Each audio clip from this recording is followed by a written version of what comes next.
Yo, what's up guys? At welcome back again sa aking YouTube channel, Usapang Sounds. And for today video nga po ay magse-set up tayo ng isang car stereo. Una nga pala sa lahat guys ay binabati ko kayo ng Happy New Year. Kamusta naman yung ating mga gamit dyan? Wala naman ba nasira? So ngayon mag-set up tayo ng car stereo. So yung brand nito is Alpine. Ang model niya is CDM7871 CD receiver. So yung unit na to guys ay mako-consider na din na vintage basta Alpine yung tatak niya. So yung Alpine na unit na ito is ang pagkakaalam ko galing sa Toyota Corolla. So ano ba yung specs ng stereo na to? So meron siyang 45 watts times 4 na MOSFET amplifier, bass engine, treble center frequency control, bass center frequency control, swing mechanism, and BBE sound processing. So imagine, yung unit na to is meron palang BBE. So alam nyo yan kung para saan ang purpose nyan. Tapos detachable yung kanyang phase. At saka meron din siyang tatlong output para sub-out, front at saka rear. So yung condition ng unit na to is napaka mint pa para sa akin. Kumpleto pa yung mga details niya sa unahan. Tapos meron pa ring plastic itong nasa emblem ng Alpine.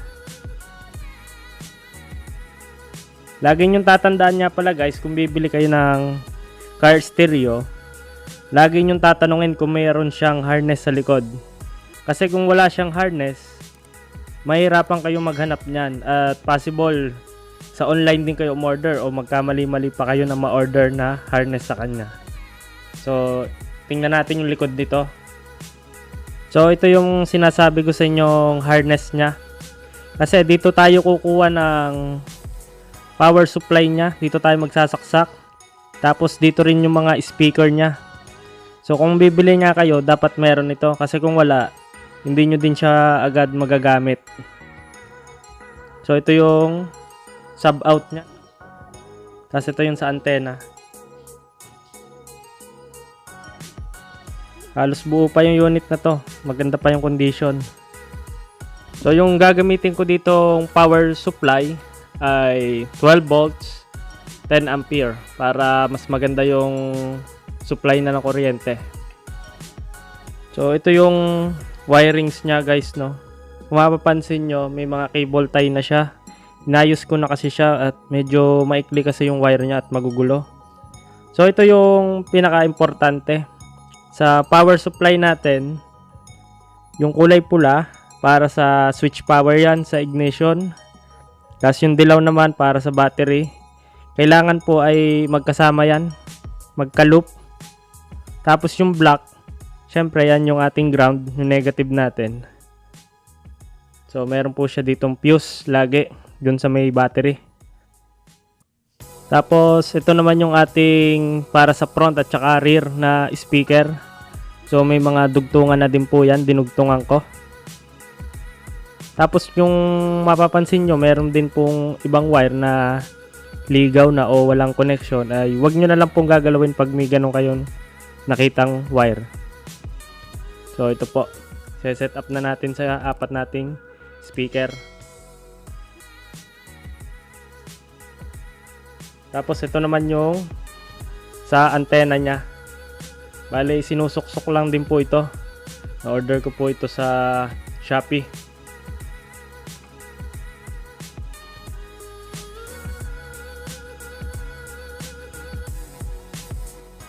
So, ito po yung magiging connection natin para sa kanyang power supply. Pag po dito sa AC, pwede po yan magkabaligtad kahit alin po dito. Basta lagyan nyo lang po ng switch yung isang wire nya para hindi mabigla yung pasok ng kuryente. Tapos, yung sa negative at positive niya naman, meron naman siya naka-indicate para hindi tayo malito. So, ito yung positive natin. Tapos ito yung ating ground o yung negative. So may label po yan. So para sa ating speaker connection, para sa rear o sa likod, gagamit tayo ng bookshelf na Sony PCBA SS1, 30 watts up to 60 watts RMS, 4 ohms. At saka yung ating sa front ay galing po ito sa Sony Exploid na 6x9 na speaker. So pinuha ko na lang po kasi hindi na gumagana yung speaker ng 6x9 na yon. So ito po yung nakaset up sa ating front speaker. So yun, nakasaksak na po yung ating power supply. So ito, turn on na po natin siya dito.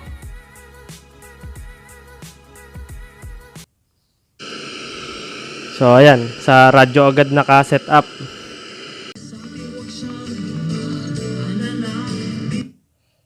Ang pambahay ko, protektado na with Downy Antivax.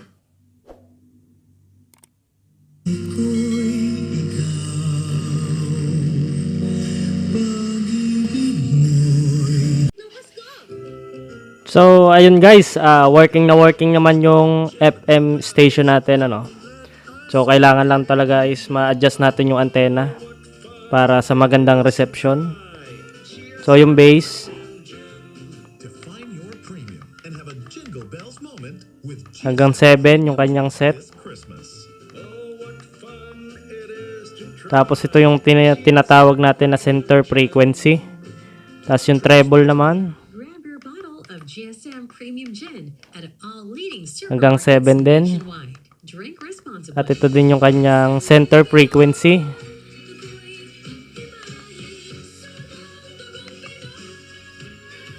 Tapos ito yung angle na sinasabi or yung swing mechanism. Pwede natin siyang swing. Hindi ko lang alam kung hanggang ilang degree to.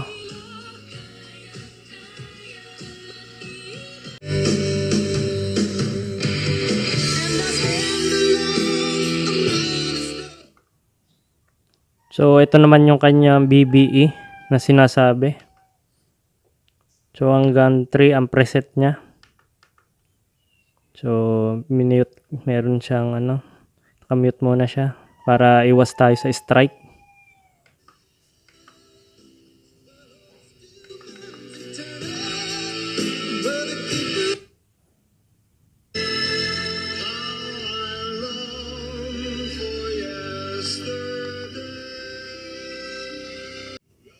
So ngayon naman guys, testingin natin yung CD function niya kung gumagana.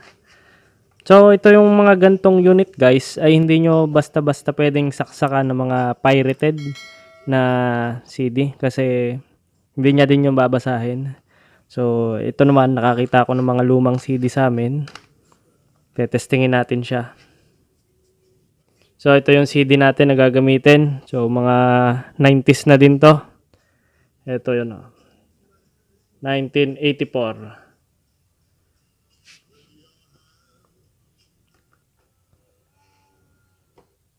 So working na working ang ating Alpine.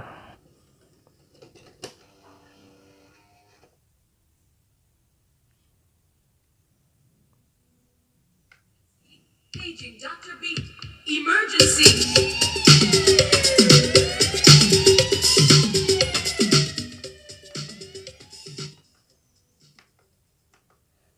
So, ayun guys, working ating CD, no. So, ano yung maganda dito is talagang basta maganda yung speaker na nakaset up mo is napakalinaw at malinis yung tunog.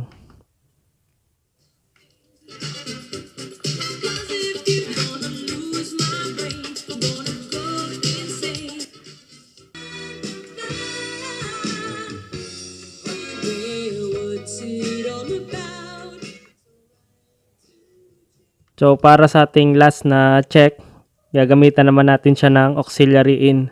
So ito yung cable natin gagamitin.